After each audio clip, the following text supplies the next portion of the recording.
রাজনীতিবিদরাই দেশের নেতৃত্ব দেবেন, মার্কিন বিনিয়োগকারীদের ডক্টর ইউনূস। টেকসই অর্থনীতি অর্জনে বিশ্ব নেতাদের ভূমিকা নেওয়ার আহ্বান।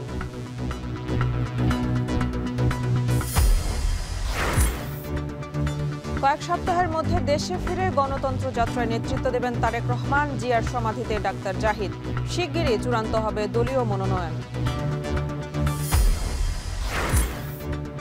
ইনুর বিরুদ্ধে ট্রাইব্যুনালে তদন্ত প্রতিবেদন দাখিল প্রসিকিউশনের। কুষ্টিয়ায় 7 জনকে হত্যাসহ মানবতা বিরোধী অপরাধের অভিযোগ।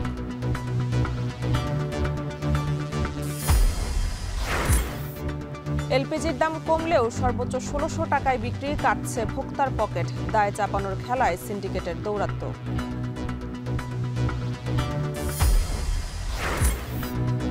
এবং শারদীয় দুর্গাপূজা ঘিরে শেষ মুহূর্তের প্রস্তুতি। রোববার ষষ্ঠী, রাজধানী সহ সারা দেশের বিপণী বিতানে জমজমাট কেনাকাটা।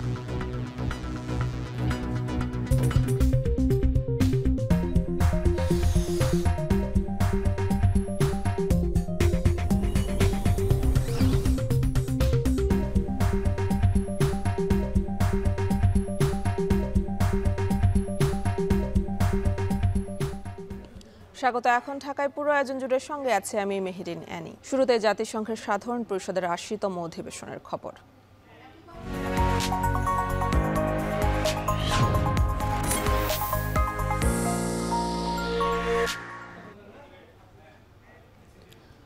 রাজনীতিবিদরাই আগামীর বাংলাদেশকে নেতৃত্ব দেবেন বলে মার্কিন বিনিয়োগকারীদের জানালেন প্রধান উপদেষ্টা ডক্টর মোহাম্মদ ইউনূস।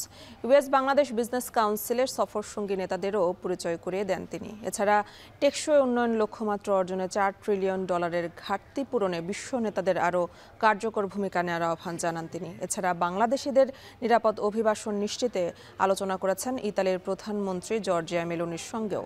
জাতিসংঘ সাধারণ পরিষদে অংশ নেওয়ার পাশাপাশি বুধবার সাইডলাইন বেশ কয়েকটি দ্বিপাক্ষিক বৈঠকেও অংশ নেন ডক্টর ইউনূস।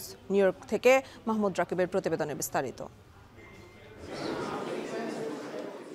৮০তম জাতিসংঘ সাধারণ পরিষদ অধিবেশন উপলক্ষে নিউ ইয়র্ক সফরের তৃতীয় দিন সকালেই প্রথমবারের মতো অনুষ্ঠিত টেকসই, অন্তর্ভুক্তিমূলক এবং সহনশীল বৈশ্বিক অর্থনীতির জন্য দ্বিবার্ষিক শীর্ষ সম্মেলনে অংশ নেন ডক্টর মোহাম্মদ ইউনূস, যেখানে টেকসই উন্নয়ন লক্ষ্যমাত্রা বাস্তবায়ন অর্থায়ন সংক্রান্ত অঙ্গীকার নিয়ে কথা বলেন বিশ্ব নেতারা।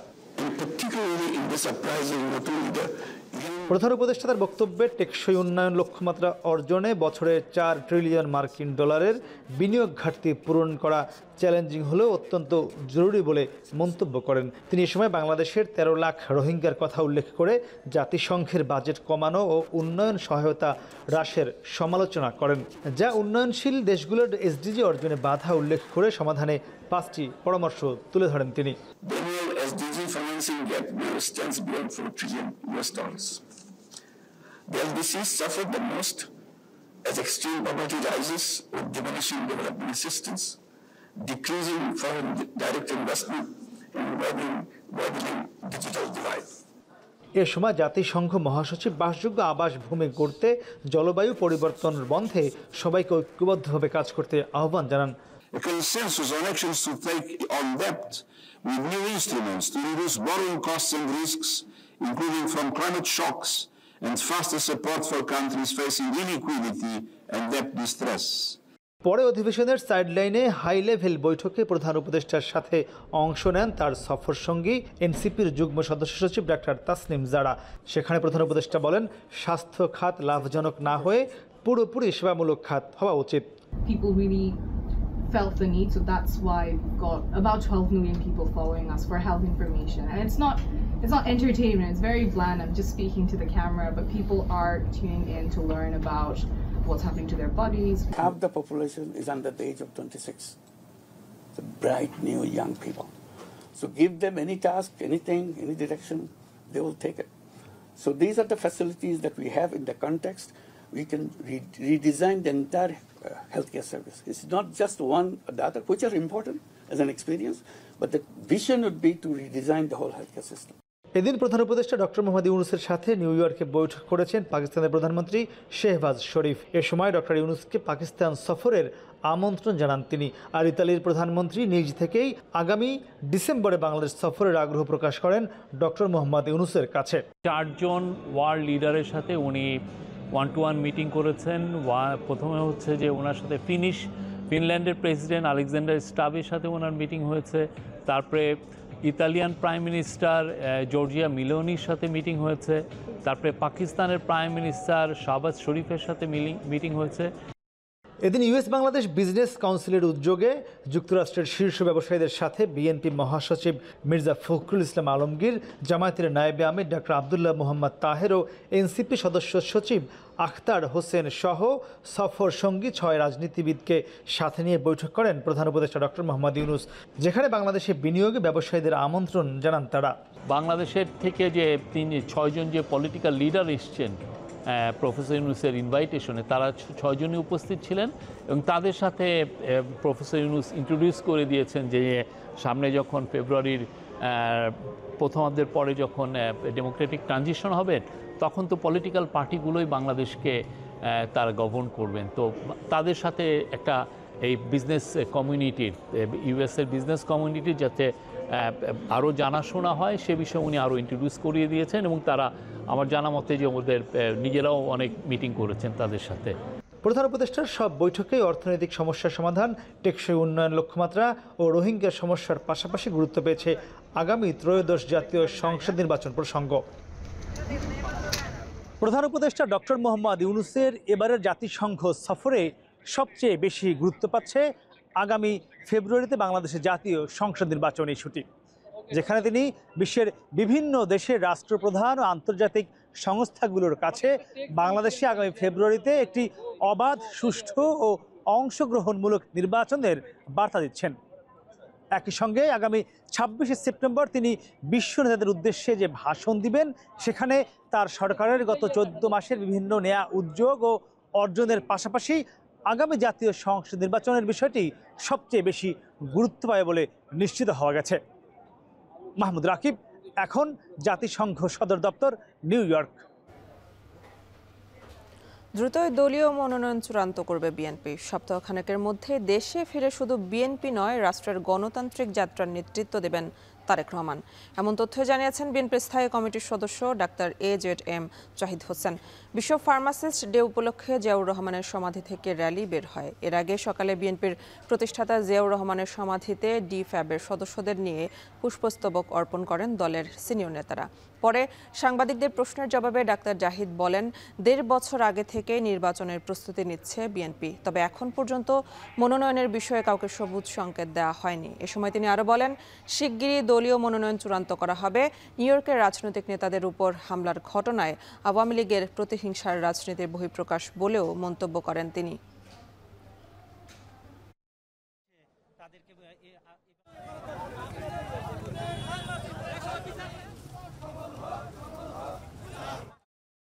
যেই সমস্ত মানুষগুলো নিজ নিজ এলাকায় উদ্ভাসিত, তাদেরকেই বাংলাদেশ জাতীয়তাবাদী দল ইনশাল্লাহ আপনারা দেখতে পাবেন খুবই সহসাই যে তাদেরকে মনোনয়ন দেওয়ার ব্যাপারে দিয়ে তারা সিদ্ধান্ত গ্রহণ করবে। কয়েকদিন আগেও বলেছি, আপনারা দেখতে পাবেন যে কয়েক সপ্তাহ বলেছিলাম, ইনশাল্লাহ কয়েক সপ্তাহের মধ্যে ইনশাল্লাহ তারেক রহমান এসে বিএনপির নির্বাচনী প্রক্রিয়া নয়, গণতন্ত্র পুনরুদ্ধারের শেষ লগ্ন যেটি, সেটির নেতৃত্ব দিবেন। জুলাই আন্দোলনে মানবতা বিরোধী অপরাধের মামলায় জাসদ নেতা হাসানুল হক ইনুর বিরুদ্ধে আন্তর্জাতিক ট্রাইব্যুনালে 8টি আনুষ্ঠানিক অভিযোগ আমলে নিয়েছেন আন্তর্জাতিক অপরাধ ট্রাইব্যুনাল। সে সাথে হাসানুল হক ইনুকে ট্রাইব্যুনালে হাজির হতে নির্দেশ দেওয়া হয়েছে। সকালে আন্তর্জাতিক অপরাধ ট্রাইব্যুনাল 2-এ আনুষ্ঠানিক অভিযোগপত্র দাখিল করেন প্রসিকিউশন। ট্রাইব্যুনালের প্রসিকিউশন বলেন, আন্দোলনের সময়ে গণভবনে শেখ হাসিনার সাথে বৈঠক করে আইনশৃঙ্খলা বাহিনী ও তার 14 দলের নেতাদের ছাত্র জনতাকে উস্কানি দিয়েছিলেন ইনু। পাশাপাশি বিদেশি গণমাধ্যমে আন্দোলনকারীদের জঙ্গি উল্লেখ করে বক্তব্য দেন। শেখ হাসিনার সাথে তার কথোপকথনের 3টি অডিও বার্তা ট্রাইব্যুনালে শোনানো হয়। এ মামলার মোট সাক্ষী 20 জন। প্রসিকিউশনের পক্ষ থেকে তার বিরুদ্ধে 8টি অভিযোগ আনা হয়েছে। এই ফর্মাল চার্জ 39 পৃষ্ঠা সম্বলিত। এখানে মোট 4টি ভলিউমে 1679 পৃষ্ঠার ডকুমেন্টারি এভিডেন্স আমরা দাখিল করেছি। 20 জন সাক্ষীর তালিকা আমরা দিয়েছি। অডিও ডকুমেন্টারি 3টি এবং ভিডিও ডকুমেন্ট 6টি। এরকম একটা কম্পাইলেশন আমরা ট্রাইব্যুনালে দাখিল করেছি। আসলে 6 মরদেহ পুরানোর মামলায় 7ম দিনের মতো সাক্ষ্য গ্রহণ চলছে। আন্তর্জাতিক অপরাধ ট্রাইব্যুনালে এই মুহূর্তে আছেন সহকর্মী রাব্বি হোসেন, সরাসরি চলে যাচ্ছি তার কাছে। রাব্বি, আসলের মামলায় আজ কারা সাক্ষ্য দিচ্ছেন আর হাসানুল হক ইনুর বিরুদ্ধে কি কি অভিযোগ এসেছে বিস্তারিত জানাবেন।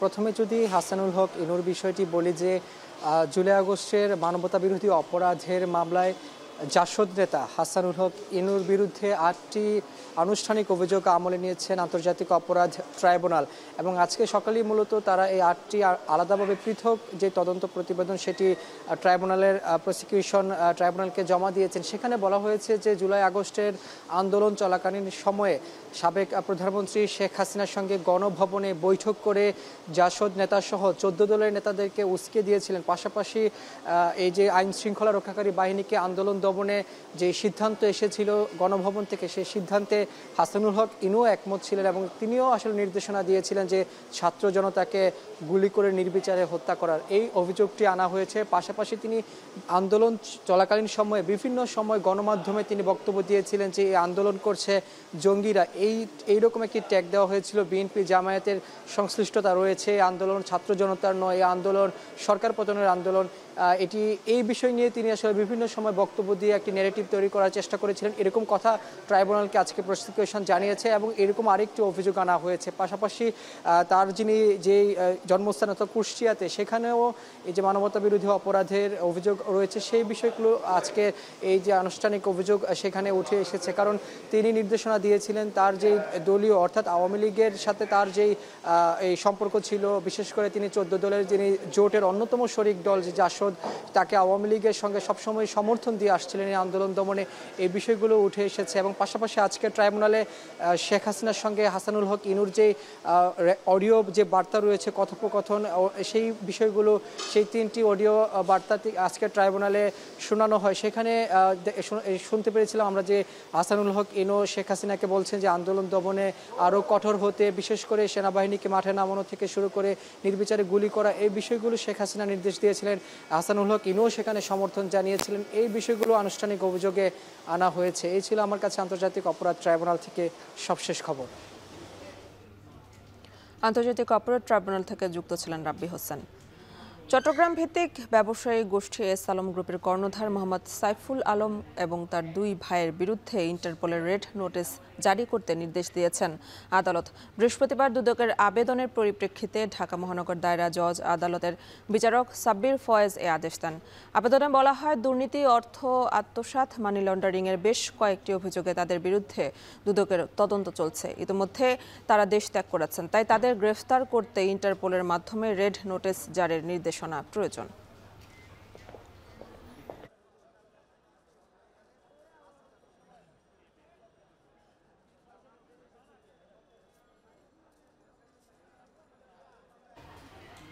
সরকার নির্ধারিত মূল্য 1270 টাকা, অথচ ভোক্তাদের গুনতে হচ্ছে সর্বোচ্চ 1600 টাকা পর্যন্ত।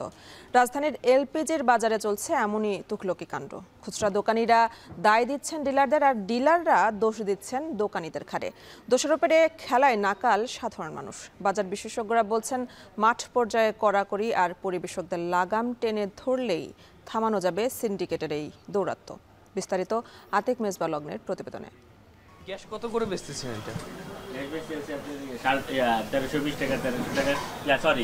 একটি 12 কেজি এলপিজি গ্যাসের বোতলের দাম কত জিজ্ঞেস করতেই অপ্রস্তুত বিক্রেতা, তাই তো কয়েকবার বললেন ভিন্ন ভিন্ন দাম। 1280-1300 টাকা। প্রকৃতপক্ষে 12 কেজি এলপিজি গ্যাসের দাম সরকার নির্ধারিত 1270 টাকা, কিন্তু কত টাকা করে বিক্রি করছে দোকানিরা? এবার একটু ক্রেতা সেজে জানতে চাই। কত করে পড়বে ভাইজান? ভাই কোথা থেকে 1400 টাকা করে পড়বে। বসুন্ধরা বলবে সরকারিটা হিসাব করে লাভ আছে। 20-50 টাকা না রাখলে ভাই তুমি চলি কেমন কি 1450 ভাই 1450। সরকারি রেট হচ্ছে 1270 টাকা। সরকারি রেট এটা তো আর আমরা খুচরা দোকানদার করে পাঠাম। ক্রেতা সেজে কোনো দোকানে গেলে এভাবেই 1400 থেকে 1500 টাকা পর্যন্ত খুচরা সিলিন্ডারের দাম চাচ্ছেন বিক্রেতারা। অথচ Bangladesh energy regulatory commission BERC যে মূল্য নির্ধারণ করে দিয়েছে তা মানছেন না কেউই। এমন অবস্থায় চরম বিপাকে সাধারণ শ্রেণীর ক্রেতারা।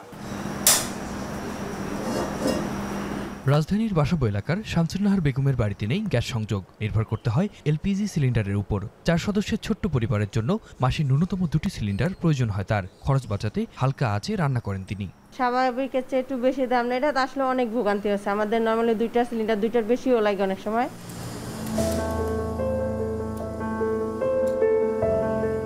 প্রকাশনা প্রতিষ্ঠানে কাজ করা দীপান্ত রায়হানের গল্প একই রকম। পরিবার ছাড়া মগবাজার রেলগেটের একটি ছোট্ট কামরায় থাকেন তিনি। সিলিন্ডারের বাড়তি মূল্যের অভিযোগ তারও। দেখা যায় সরকার হয়তো 1350 টাকা নির্ধারণ করছে, তখন আমরা 1500, 1550 বা 1600 টাকাও কিনতে হয়। বাসায় পৌঁছাতে ওরা আরও 150 টাকা নিয়ে ফেলে। হ্যাঁ, তো এইটা হইতেছে ধরেন যে যখনই গ্যাসের দাম কমলো বলে এক ধরনের সংবাদ পরিবেশন করা হয় যে একটা স্বস্তির নিঃশ্বাস ফেলছে মানুষ, আমরা আসলে সেই স্বস্তিটা পাই না। শামসুন্নাহার বা রায়হানি নন, নগরীর অলিগলি ঘুরে দেখা গেল সিলিন্ডার ব্যবহার করা বিভিন্ন খাবারের দোকানে একই অভিযোগ।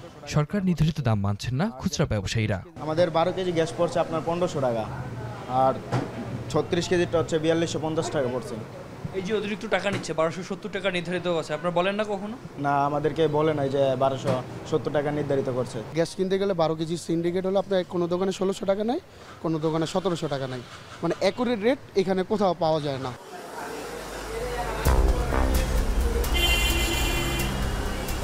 রেগুলেটরি কমিশনের নির্ধারিত মূল্য অনুযায়ী 12 কেজি এলপিজি 1270 টাকা, 35 কেজি 3705 টাকা এবং 45 কেজি 4764 টাকা। অথচ ভোক্তা পর্যায়ে 12 কেজি সিলিন্ডার বিক্রি হচ্ছে 1400, 1500 কিংবা 1600 টাকায়। 35 কিংবা 45 কেজি বোতলের ক্ষেত্রেও মানা হচ্ছে না সরকার নির্ধারিত দাম।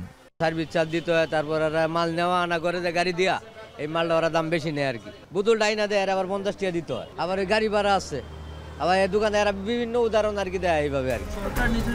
খুচরা দোকানিরা কেন বাড়তি দাম নিচ্ছেন এমন প্রশ্নে অনেকেই সার্ভিস চার্জের দোহাই দিচ্ছেন, অনেকেই আবার দোষ চাপাচ্ছেন ডিলারদের কাঁধে। ওরা বাড়ায় দেয়, কিন্তু আমাদের তো ওই প্রাইজে সেল করতে হয়। আপনি এটা ডিলারদের ধরেন, ডিলারদের ধরলে আমাদের লেগে সুবিধা হয়। ওরকম রাখলে তো আমরা আরো কমাই দিতে পারবো। তাও তো সরকারি রেটের চেয়ে অনেক বেশি। কি করবো, আমাদের কিনা বেশি। অভিযোগের সত্যতা খুঁজতে আমরা কয়েকজন ডিলারের সাথে কথা বলার চেষ্টা করি, কিন্তু কেউই দায়িত্ব নিয়ে কথা বলতে রাজি নন। যদিও কিছুক্ষণ পরে দেখা যায় দোকান বন্ধ করে চলে গেছেন ডিলার। অবশ্য নির্ধারিত দামেই সিলিন্ডার বিক্রির দাবি কোনো ডিলারের। তারা পাল্টা দায় চাপালেন খুচরা দোকানিদের উপর। 1181 টাকা কিনা, তো আমরা 1200, আমরা খুচরা যদি 2-2টা বেশি, আমরা 20 টাকা বেশি, 30 টাকা বেশি। রিটেলার পর্যায়ে যারা মানে বিক্রি করতেছে কনজিউমারের কাছে, তারা এটা হচ্ছে যে বেশি দামে বিক্রি করছে, কিন্তু এখানে ডিলারদের কোনো দায় নাই, ডিলাররা ঠিক দামে বিক্রি করছে। এখানে ওই তালিকা দিবে ওদের। কনজিউমার্স অ্যাসোসিয়েশন ক্যাবের সভাপতির মতে গ্যাসের দাম নিয়ে মাঠ পর্যায়ে তদারকির যথেষ্ট অভাব রয়েছে। পাশাপাশি ডিস্ট্রিবিউটর ও ডিলারদের গাফিলতির কারণেই সিলিন্ডারের দাম নিয়ন্ত্রণ করা যাচ্ছে না বলেও মনে করেন তিনি। সরকারের মধ্যে একটা জিনিস হলো কোঅর্ডিনেশন, একটা চরম অভাব আছে। এনার্জি রেগুলেটরি কমিশন এবং জ্বালানি মন্ত্রণালয় এবং বিস্ফোরক পরিদপ্তর যারা ওই কোম্পানিগুলোকে লাইসেন্স দিয়েছে, সেটি তাদের এই রেগুলেটরি ক্ষমতা দিয়ে তাদেরকে বাধ্য করতে হবে এখান থেকে বাড়তি যে দামটা নিচ্ছে, তাহলে এটি যে শুধু ভোক্তাধিকার যে অভিযান করেই তো এটাই সম্ভব নয়, সেখানে তাদেরও কিন্তু দায়িত্ব রয়েছে।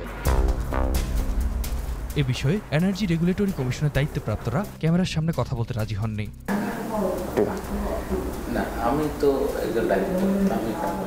আতিক মেজবালগ্ন, এখন ঢাকা।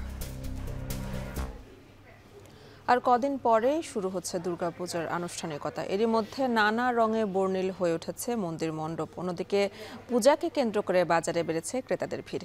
এ নিয়ে আরও খবর জানাতে সিলেট থেকে যুক্ত আছেন সন্দীপন শুভ এবং ময়মনসিংহ থেকে যুক্ত আছেন হারুনুর রশিদ। প্রথমে চলে যাব সিলেটে শুভর কাছে। শুভ, মন্দির মণ্ডপে পূজার প্রস্তুতি কেমন দেখছেন জানাবেন।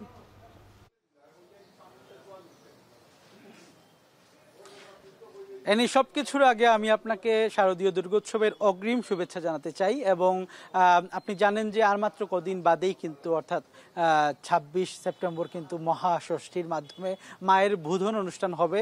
সনাতন ধর্মাবলম্বীদের মতে শক্তির দেবী হিসেবে আখ্যায়িত সেই দুর্গাপূজা কিন্তু একদমই দ্বার প্রান্তে বলা যায়। এখন থেকে কাউন্টডাউন শুরু হয়ে গেছে এবং সেই মহাষষ্ঠীর বোধনের মাধ্যমে কিন্তু পূজার যে আনুষ্ঠানিকতা সেটি কিন্তু শুরু হবে। এবং এই মুহূর্তে মুহূর্তে আমি যেখানে রয়েছি সেটি হচ্ছে সিলেটের প্রাণকেন্দ্র বলা চলে মির্জাজাঙ্গাল এবং মণিপুরি রাজবাড়ি যে পূজা মণ্ডপটি রয়েছে সেখানে কিন্তু আমি রয়েছি এবং এখানে কিন্তু তারাও তাদের শেষ মুহূর্তের প্রস্তুতিগুলো তারা গুছিয়ে নিচ্ছেন। প্যান্ডেলের কাজ চলছে, প্রতিমার কাজ চলমান রয়েছে, কর্কশিট দিয়ে নানা ধরনের সাজসজ্জা এবং আলপনা তৈরির কাজ সহ নানা ধরনের রঙিন উৎসবের যে একটা আমেজ, সেই আমেজটি কিন্তু এখন বিরাজমান রয়েছে।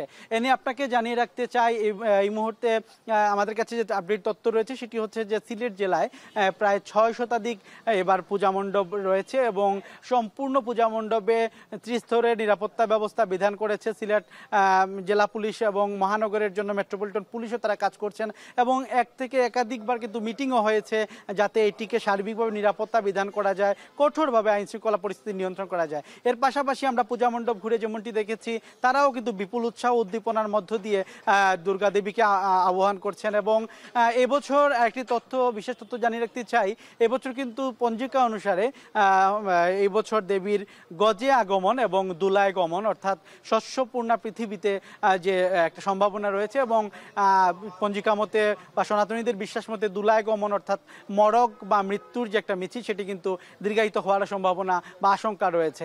তো এই হচ্ছে দুর্গাপূজার যে বিধিবিধানের বিষয় এবং আমি আরেকটু জানিয়ে রাখতে চাই 26 তারিখে মহাষষ্ঠী এবং 27 তারিখে মহাসপ্তমীতে যে অঞ্জলি অনুষ্ঠান সেটিও কিন্তু এই মণ্ডপের সামনেই অনুষ্ঠিত হবে এবং প্রতিটি মণ্ডপে যেহেতু জেলায় 6 শতাধিক পূজা মণ্ডপ রয়েছে প্রত্যেকটি মণ্ডপ কিন্তু তাদের নিজের আলোয় আলোকিত হচ্ছে এবং তারা কিন্তু দেবী দুর্গাকে আমন্ত্রণ জানানোর জন্য এবং আহ্বান জানানোর জন্য তারা মুখিয়ে রয়েছেন, অপেক্ষা করছেন। তো এই সব কিছু মিলিয়ে বলা যায় সিলেট নগরীতে যে একটি সম্প্রীতির নগরী, এই নগরীতে কিন্তু পূজার আমেজ এই মুহূর্তে বিরাজ করছে। তো এই ছিল আমার কাছে সিলেটের শারদীয় দুর্গোৎসবের প্রস্তুতি পর্বের সর্বশেষ খবরাখবর। এবার পূজা উপলক্ষে কেনাকাটার খবর জানতে চলে যাবে ময়মনসিংহে হারুনের কাছে। হারুন, মার্কেটগুলোতে পূজা উপলক্ষে ক্রেতা সমাগম কেমন দেখছেন জানাবেন।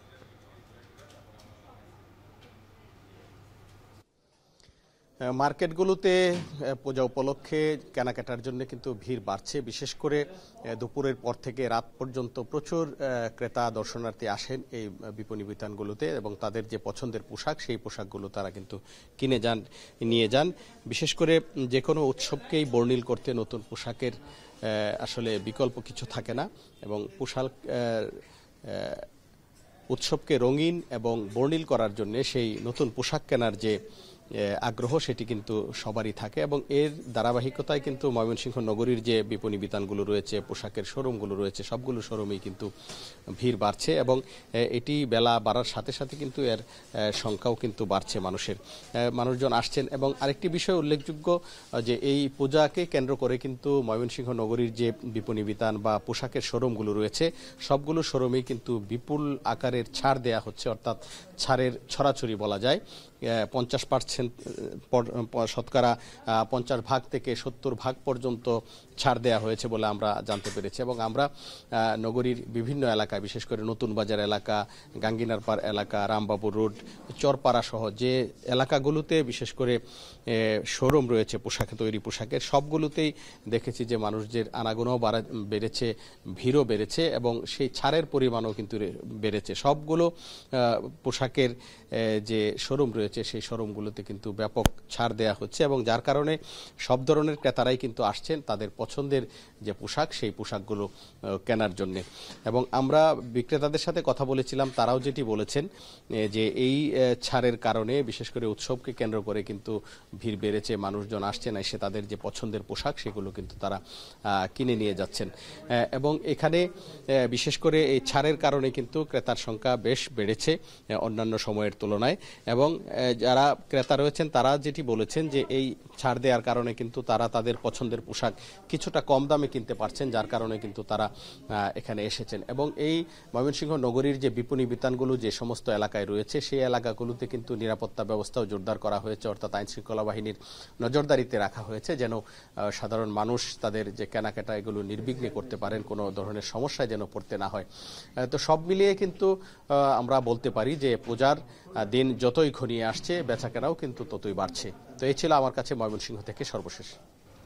4 দিন পর কাজে যোগ দিয়েছেন রাজশাহী বিশ্ববিদ্যালয়ের কর্মকর্তা কর্মচারীরা। তবে দাবি আদায় না হওয়ায় পঞ্চম দিনের মতো শাটডাউন কর্মসূচি পালন করছে জাতীয়তাবাদী শিক্ষক ফোরাম। এ নিয়ে আরও জানাতে রাজশাহী বিশ্ববিদ্যালয় থেকে যুক্ত আছেন মারুফ হাসান। মারুফ, বিশ্ববিদ্যালয়ের প্রশাসনিক কাজকর্ম কেমন চলছে জানাবেন, আর দাবি আদায়ে শিক্ষকদের অবস্থান কি আর কি বলছেন তারা?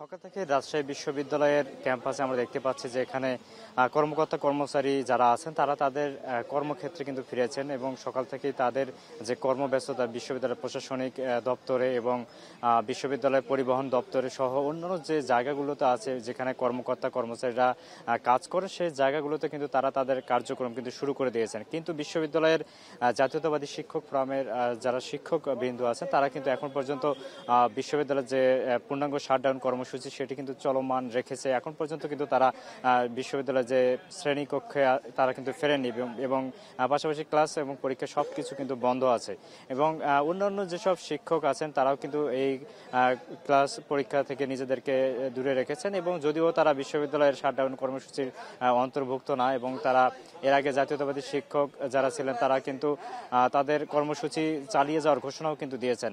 কিছুক্ষণ আগে বিশ্ববিদ্যালয়ের প্রশাসনের সঙ্গে এখানে স্থানীয় যারা আছেন তারা এখানে বৈঠকে বসেছিলেন এবং বৈঠক শেষে তারা যেটি আমাদের জানিয়ে দিলেন সেটি হচ্ছে এখানে 20 সেপ্টেম্বর শিক্ষক কর্মকর্তাদের লাঞ্ছিতের ঘটনায় যেসব শিক্ষার্থী জড়িত ছিল তাদের বিচারের দাবিতে মূলত বিশ্ববিদ্যালয়ের আশেপাশে যেসব স্থানীয় লোকজন আছেন তারা কিন্তু এখানে এসে কিছুক্ষণ আগেই প্রশাসনকে সেই দাবি উত্থাপন করলেন এবং বললেন যাতে দ্রুত সময়ের মধ্যে তাদের চিহ্নিত করে বিচারের আওতায় নিয়ে আসা হয় এবং পাশাপাশি বিশ্ববিদ্যালয়কে অস্থিতিশীল যাতে না করা হয় এবং সার্বিক পরিস্থিতি যাতে স্বাভাবিক থাকে সে বিষয়ে তারা সার্বিক সহযোগিতার আশ্বাস দিয়েছেন।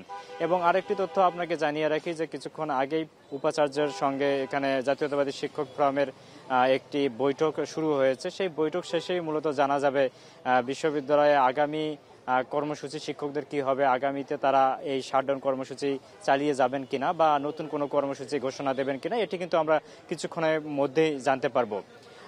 রাজশাহী বিশ্ববিদ্যালয় থেকে আমার কাছে এই ছিল সবশেষ। রাজশাহী বিশ্ববিদ্যালয় থেকে যুক্ত ছিলেন মারুফ হাসান। এদিকে চাকসু নির্বাচনে আজ থেকে শুরু হয়েছে প্রচার প্রচারণা। বিভিন্ন আশ্বাসে শিক্ষার্থীদের কাছে ভোট চাইছেন প্রার্থীরা। আজ আইন শৃঙ্খলা পরিস্থিতি নিয়ে আলোচনায় বসবে বিশ্ববিদ্যালয় প্রশাসনও। এ নিয়ে বিস্তারিত জানাতে বিশ্ববিদ্যালয় ক্যাম্পাস থেকে যুক্ত আছেন শোয়েব রহমান। শোয়েব, প্রথম দিনের প্রচার কেমন চলছে জানাবেন, আর কি বলছেন প্রার্থী ও শিক্ষার্থীরা?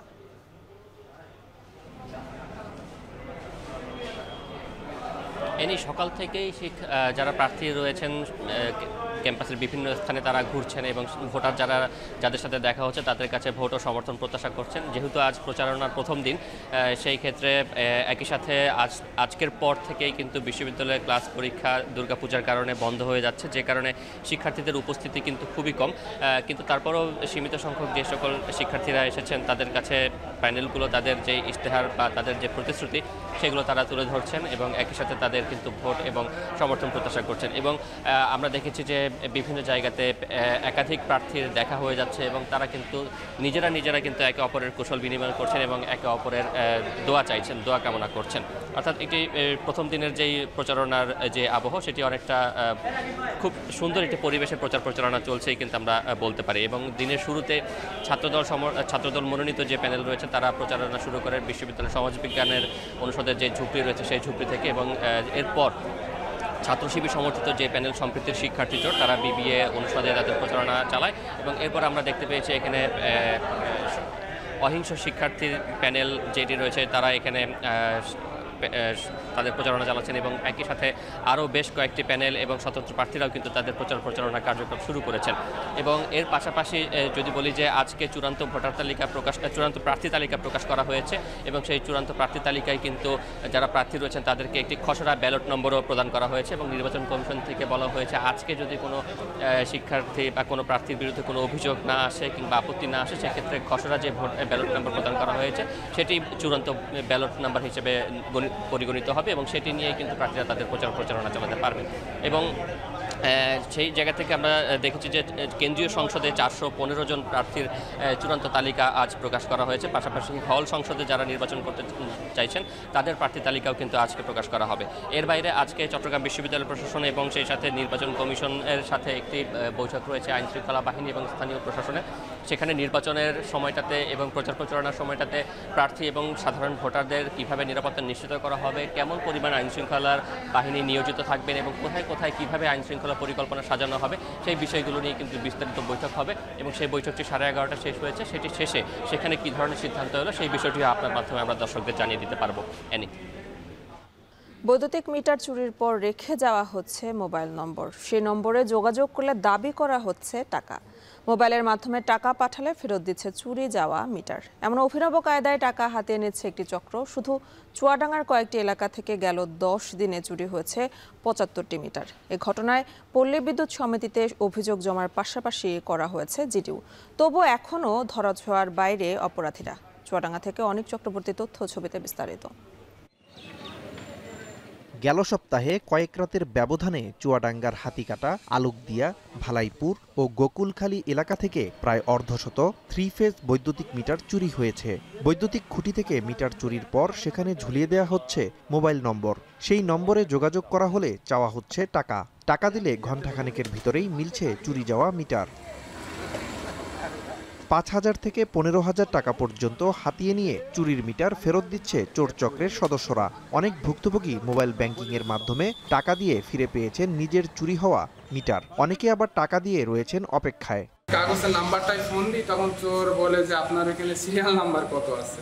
আমরা বলি 23, বলছে আপনার মিটারটা আমরা ফেরত দেবো, 12,000 টাকা পাঠান। মিটারের ওই গায়ে পলিথিন লিখে এই সিরিয়াল নাম্বারটা দিয়ে যাচ্ছে, দিয়ে সিরিয়াল নাম্বারে যোগাযোগ করলে বিকাশে কারোর 15,000, কারোর 10,000, কারোর 20,000 টাকা পাঠাতে বলছে।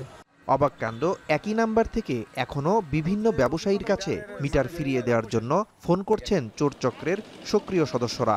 আশ্বাস দিচ্ছেন টাকা দিলেই নির্দিষ্ট স্থানে পৌঁছে যাবে মিটার। 17 নাম্বারওয়ালা টাকা দিছে, 17 নাম্বারওয়ালাকে মাল দিয়ে দিছি। তো দেন কে দেন, তাহলে মাল দেরি করি, মাল জায়গা মতো রেখে আসি, টাকা 10,000 সাথে বলে দেবো। চুরির পর প্রকাশ্যে এভাবে টাকা হাতিয়ে নেওয়ার ঘটনা ঘটলেও মেলেনি সমাধান, বরং দিনে দিনে এলাকায় চুরির আতঙ্ক বাড়ছেই।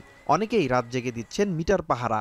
সমাধান না পাওয়ায় ক্ষোভ প্রকাশ করছেন স্থানীয়রা। এবারে বিদ্যুৎ অফিসে নেওয়ার পরে সে তো ফের হুমকি দিচ্ছে, ফের মিটার খুলে নিয়ে আনবো, আমার টাকা দিলি না। এই তো আমার সারা রাত মানে ঘুম নেই, মিটার পাহারা দিয়ে যাচ্ছে। ভুক্তভোগীগুলো আছে সবাই মিলে থানাতে অভিযোগ করছি। পুলিশ প্রশাসন চাইলে কিন্তু 24 ঘন্টার ভিতরে আমাদের মিটারগুলো উদ্ধার করতে পারে। প্রশাসন এই বিষয়ে কোনো পদক্ষেপ নিচ্ছে না। সংশ্লিষ্টরা বলছেন গ্রাহকদের জিম্মি করে মুক্তিপণ আদায়ের মতো অভিনব প্রতারণায় নেমেছে একটি সুনির্দিষ্ট চক্র। ফেরত দিলে আমরা মিটারটা ব্যবহার করতে পারি না। এটা বাংলাদেশ পল্লী বিদ্যুৎ বোর্ডের কিন্তু ওয়ার্কশপ থেকে সিল করে আনতে হয়। আমরা সিল করার আগে মিটার টেস্ট হবে বাংলাদেশ পল্লী বিদ্যুৎ বোর্ডের ওয়ার্কশপে। যদি টেস্টে ভালো হয় আমরা মিটার ব্যবহার করতে পারবো, অন্যথায় আমরা নতুন মিটার দিয়ে গ্রাহককে রিকানেকশন দিই। সেক্ষেত্রে প্রথমবার চুরি হিসেবে 50% মূল্য পরিশোধ করতে হবে গ্রাহককে। মিটার চুরির সাথে জড়িতদের ধরতে একাধিক টিম মাঠে কাজ করছে জানায় পুলিশ। এটা নিবিড়ভাবে তদন্ত করছি, শুধু থানা পুলিশ না, আমাদের সিসিআইসি, ডিবি, আমরা সবাই এই বিষয়টা নিয়ে তদন্ত করছি এবং অচিরেই একটা রেজাল্ট পাওয়া যাবে বলে আমি মনে করছি। চুয়াডাঙ্গা ছাড়াও আশপাশের জেলা কুষ্টিয়া, মেহেরপুর ও ঝিনাইদহ এলাকাতেও ঘটছে এমন চুরির ঘটনা। এখন চুয়াডাঙ্গা। ড্রোন আতঙ্কে বন্ধ ঘোষণা করা হয়েছে ডেনমার্কের ব্যস্ততম আলবোর্গ বিমানবন্দর। স্থানীয় সময় বুধবার রাতে দেশটির নর্থ জুটেনবার্গের আলবোর্গ শহরে দেখা মেলে একাধিক রহস্যময় ড্রোনের। কে বা কারা ড্রোনগুলোর পরিচালনা করছে সে বিষয়ে তথ্য নেই দেশটির পুলিশের কাছে। তবে এই ঘটনার সন্দেহের তীর রাশিয়ার দিকে। এ নিয়ে আরও জানাচ্ছেন জাহানারা ভুইয়া। কোপেনহেগেনের পর এবার ডেনমার্কের নর্থ জুটল্যান্ডের আলবোর্গের আকাশে দেখা মিলেছে একাধিক রহস্যময় ড্রোনের। রাতের আকাশে উজ্জ্বল আলোর মতো জ্বলতে দেখা যাচ্ছে তা। অজানা এই ড্রোন ঘিরে আতঙ্ক ছড়িয়েছে ডেনমার্ক জুড়ে। এরই মধ্যে বন্ধ ঘোষণা করা হয়েছে ব্যস্ততম আলবোর্গ বিমানবন্দর। আলবোর্গ ছাড়াও দেশটির আরও 3টি বিমানবন্দরের উপরে উড়তে দেখা যায় ড্রোন। তবে সেসব এয়ারপোর্টের কার্যক্রম এখনও চালু রেখেছে কর্তৃপক্ষ। পুলিশ বলছে কে বা কারা এই ড্রোনগুলোকে নিয়ন্ত্রণ করছে সে বিষয়ে এখনো স্পষ্ট তথ্য মেলেনি, তবে তদন্ত চলছে। এই ঘটনার সঙ্গে রাশিয়ার যোগসাজশ রয়েছে বলে সন্দেহ ডেনমার্কের, তবে তাদের এই অভিযোগ ভিত্তিহীন বলে উড়িয়ে দিয়েছে ক্রেমলিন। আকাশসীমা লঙ্ঘন করে ন্যাটো সদস্য দেশ পোল্যান্ড, এস্তোনিয়া ও রোমানিয়ার ওপর রাশিয়ার হামলার পর সর্বোচ্চ সতর্কতায় রয়েছে পুরো ইউরোপ। এছাড়া নরওয়ে অভিযোগ তুলেছে তাদের আকাশসীমা লঙ্ঘন করে একাধিক ড্রোন উড়িয়েছে রাশিয়া, যদিও এসব অভিযোগ আমলে নিচ্ছে না মস্কো। এর আগে সোমবারও ডেনমার্কের আকাশে একাধিক রহস্যময় ড্রোন দেখে কয়েক ঘন্টার জন্য বন্ধ রাখা হয় দেশটির সবচেয়ে বড় কোপেনহেগেন বিমানবন্দর। তখনও অভিযোগের তীর রাশিয়ার দিকেই ছিল। জাহানারা ভুঁইয়া, এখন বিশ্ব। এবার ইসরায়েলের ইলাদ শহরে হুথি গোষ্ঠীর ড্রোন হামলায় আহত হয়েছে অন্তত 22 ইহুদি, যাদের মধ্যে 2 জনের অবস্থা গুরুতর। ইতোমধ্যে হামলার দায় স্বীকার করেছে স্বাধীনতাকামী গোষ্ঠীটি। এই পরিস্থিতিতে থেমে নেই গাজার IDF এর হামলা। গত 24 ঘন্টায় উপত্যকাটিতে ইসরায়েলি হামলায় নিহত হয়েছেন অন্তত 88 ফিলিস্তিনি। জাহানারা ভুঁইয়ার আরও একটি প্রতিবেদন। ফিলিস্তিনিদের উপর ইসরায়েলের নারকীয় হত্যাযজ্ঞের প্রতিশোধ নিতে এবার লোহিত সাগর উপকূলে ইসরায়েলের ইলাতে ড্রোন হামলা করেছে ইরান সমর্থিত ইয়েমেনের হুথি গোষ্ঠী। এতে বেশ কয়েকজন ইসরায়েলি আহত হয়েছে বলে নিশ্চিত করেছে তেল আবিব। ক্ষতিগ্রস্ত হয়েছে বেশ কিছু ভবনও।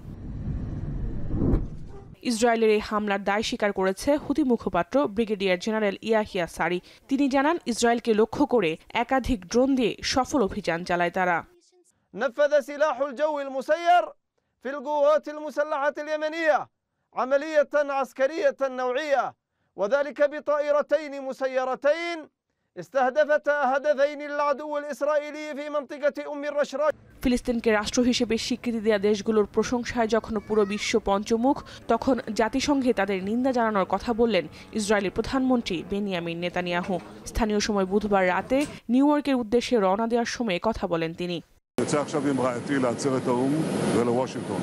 בעצרת האו"ם אני אומר את האמת שלנו, אזרחי ישראל, האמת של חיילי צה"ל, של המדינה שלנו. אני אוקיע את אותם מנהיגים שבמקום להוקיע את הרוצחים গাজা যুদ্ধ বন্ধে জাতিসংঘে যখন এত তোড়জোড়, তখনও উপত্যকাটিতে হামলা চালিয়ে যাচ্ছে IDF, হত্যা করছে নিরীহ ফিলিস্তিনিদের।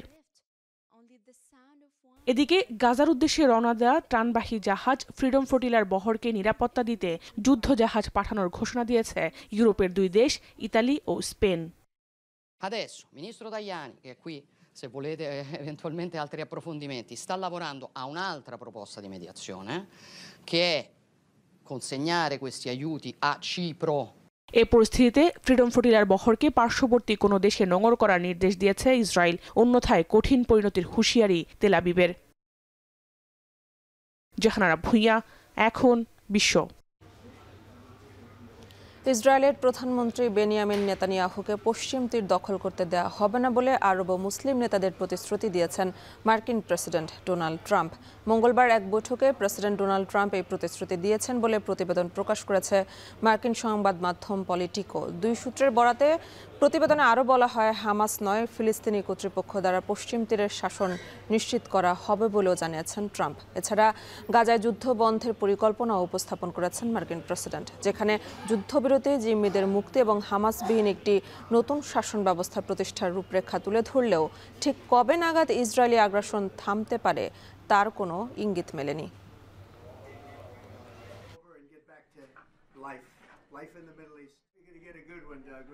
এবার খেলার খবর। পাকিস্তানের বিপক্ষে ম্যাচ জিততে নিজেদের ব্যাটিংয়ে ফোকাস করবে বাংলাদেশ। অঘোষিত সেমিফাইনালে ভালো ব্যাটিংয়ের বিকল্প নেই বলে মনে করেন জাকের আলী। নিজেদের সেরাটা দিয়েই ফাইনালে যেতে চায় টিম বাংলাদেশ। এ নিয়ে আরও জানাচ্ছেন ফারহান ইসান। এশিয়া কাপে সুপার 4-এর অঘোষিত সেমিফাইনালের লড়াইয়ে পাকিস্তানের বিপক্ষে মাঠে নামছে বাংলাদেশ। 24 ঘন্টারও কম ব্যবধানে নিজেদের দ্বিতীয় ম্যাচ খেলতে নামছে টাইগাররা। এবার এশিয়া কাপে ভারতের বিপক্ষে হার দিয়ে টুর্নামেন্ট শুরু করলেও দ্বিতীয় গ্রুপ সেরা হিসেবে সুপার 4-এ জায়গা করে নেয় পাকিস্তান। সুপার 4-এ চির প্রতিদ্বন্দ্বী ভারতের কাছে হারলেও শ্রীলঙ্কাকে হারায় তারা। অপরদিকে গ্রুপ পর্বে শ্রীলঙ্কার কাছে হারলেও সুপার 4-এ লঙ্কানদের হারিয়ে পাকিস্তানের সমঅবস্থানে টাইগাররা। বুধবার ভারতের বিপক্ষে সুপার 4-এর ম্যাচে হেরে যাওয়ায় এখন পাকিস্তানের বিপক্ষে ম্যাচটা হয়ে দাঁড়িয়েছে কার্যত সেমিফাইনালে। ম্যাচ জিততে ভালো ব্যাটিংয়ের বিকল্প নেই। পাকিস্তানের বিপক্ষে ব্যাটারদের থেকে রান চান অধিনায়ক জাকের। এই টুর্নামেন্টে আমরা ভালো করেছি, তো আমাদের ব্যাটিংটায় ফোকাস করতে হবে। ম্যাচ জিততে হলে অবশ্যই ব্যাটিং ভালো করতে হবে। তো হোপলেস হওয়ার কিছু নয়, ওদের জন্য যা আমাদের জন্য তা। তো আমরা ওই রকম পারফরমেন্স করার চেষ্টা করব এবং জেতার জন্য নামবো। পরিসংখ্যান বিবেচনায় টি-20তে পাকিস্তান এগিয়ে থাকলেও সাম্প্রতিক হিসেবে কিছুটা এগিয়ে টাইগাররা। মুখোমুখি 25 বারের দেখায় পাকিস্তানের জয় 20টিতে আর বাংলাদেশের জয় 5টিতে। সম্প্রতি ঘরের মাঠে পাকিস্তানকে 2-1 ব্যবধানে সিরিজ হারিয়েছে টাইগাররা। লক্ষ্য সেরাটা দিয়েই পাকিস্তানকে হারানো। কে ভালো খেলতেছে কে খারাপ খেলতেছে আসলে এগুলা দেখা উচিতই না। ওদের সম্বন্ধে আমাদের ধারণা আছে, বাট আমাদের বেস্ট ক্রিকেট খেলতে হবে। ম্যাচ জিততে হলে তো আমরা সবগুলা ডিপার্টমেন্টে ওইরকম খেলার চেষ্টা করব। বাংলাদেশ পাকিস্তান দু দলের জন্যই ডু অর ডাই ম্যাচ। এই ম্যাচ দিয়ে দলে ফেরার সম্ভাবনা অধিনায়ক লিটন ও তাসকিনের। জিতলেই ফাইনাল, এমন সমীকরণে বেশ আত্মবিশ্বাসী জাকের আলী। আমরা যখন শ্রীলঙ্কার সাথে হারলাম তখনও আমি বললাম যে আমরা স্টিল চ্যাম্পিয়ন হওয়ার জন্যই আসছি। তো ওদের জন্য যা আমাদের জন্য তা, আমরা ওই রকম ব্রেভনেস নিয়ে খেলবো ইনশাল্লাহ এবং ফাইনালে ওঠার জন্যই, চ্যাম্পিয়ন হওয়ার জন্যই খেলবো। দুবাইয়ে ম্যাচ শুরু হবে বাংলাদেশ সময় রাত 8:30টায়। বাংলাদেশ পাকিস্তান ম্যাচ জয়ী দল হবে 28 সেপ্টেম্বরে ভারতের ফাইনালের সঙ্গী। ফারহান ইসান এখন। শেষ করবো এখন ঢাকা, তবে তার আগে শিরোনামগুলো আরো একবার। রাজনীতিবিদরা দেশের নেতৃত্ব দেবেন মার্কিন বিনিয়োগকারীদের ডক্টর ইউনূস। টেকসই অর্থনীতি অর্জনে বিশ্ব নেতাদের ভূমিকা নেওয়ার আহ্বান।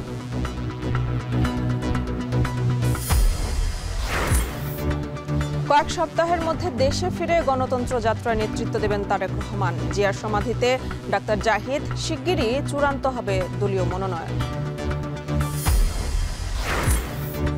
ইনুর বিরুদ্ধে ট্রাইব্যুনালে তদন্ত প্রতিবেদন দাখিল প্রসিকিউশনের। কুষ্টিয়ায় 7 জনকে হত্যাসহ মানবতা বিরোধী অপরাধের অভিযোগ।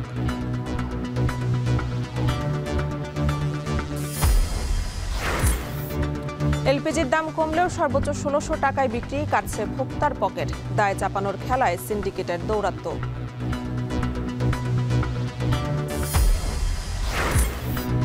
এবং শারদীয় দুর্গাপূজা ঘিরে শেষ মুহূর্তের প্রস্তুতি। রোববার ষষ্ঠী, রাজধানী সহ সারা দেশে বিপণী বিতানে জমজমাট কেনাকাটা।